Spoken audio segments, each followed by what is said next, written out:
Hey, this is Adam Post, creator of the College of the Dead graphic novel, publisher of more than 1,000 comic books, and today I am checking out this article. So many good articles in Comic Book News by Matt McGloin again. Bob Iger recalls Marvel war between Kevin Feige and Ike Perlmutter, two big powered guys. One of them, Iron Man.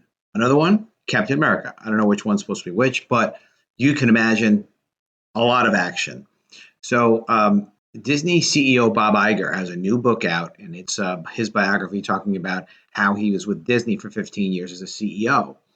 And he goes into detail talking about the war and the battle between Marvel Studios president Kevin Feige and then Marvel CEO Ike Perlmutter over the direction of the MCU films. Ike Perlmutter is a self made man. He came to the United States with almost nothing, and he built up a huge business. He owned Odd Lot, which is a company that sells closeouts.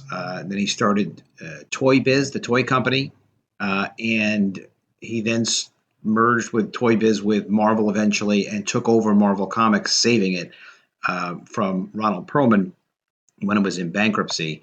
And then eventually Marvel was bought by Disney for $4 billion. And Ike Perlmutter, was still involved, making decisions.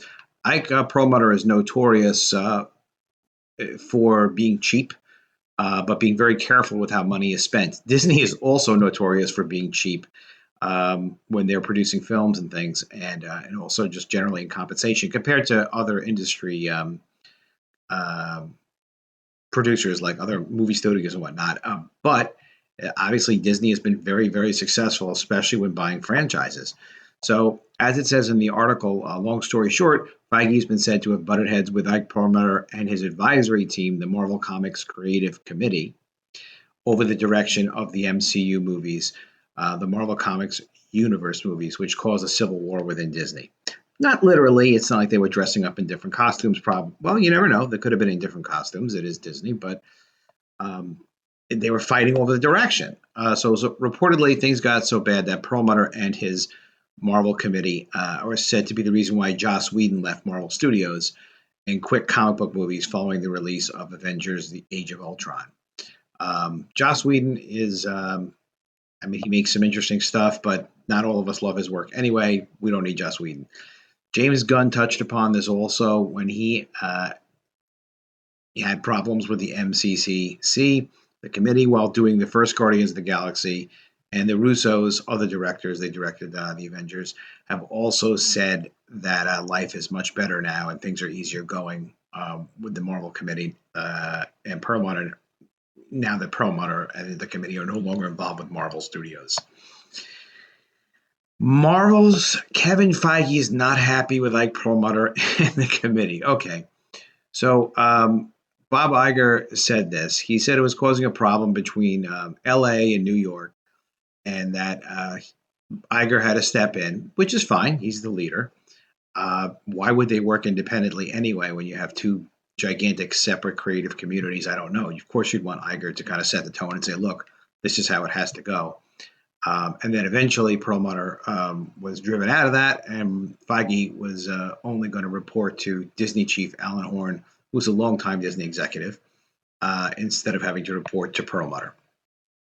And while Iger cut Perlmutter off, and Perlmutter is a major, major Disney shareholder, and his committee from being involved with the movies, Perlmutter is still in control of Marvel TV, comics, gaming, licensing, and merchandising, and Perlmutter happens to be an eccentric billionaire. That is true. As I said, he's a huge, he holds huge amounts of shares of Disney. I don't know how eccentric he is. He's just a hard nosed Israeli businessman, and he knows what works for him. So obviously, he's going to stick to doing it. And California movie people are notoriously unusual. Let's just put it that way.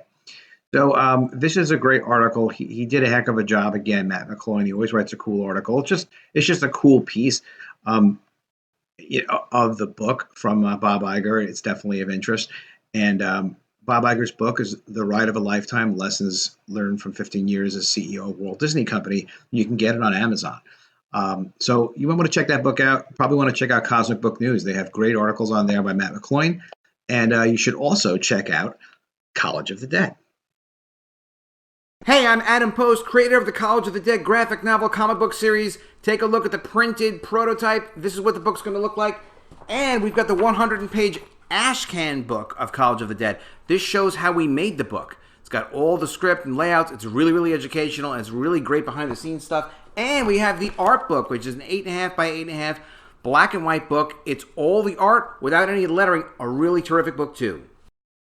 The way you can get College of the Dead is to go to collegeofthedead.com. It'll bring you right to the Indiegogo page where you can buy the book. You can check it out. You can see the first 12 pages of sequential art. I think you're going to love the story. I know you're going to like the comic. You will love it. collegeofthedead.com.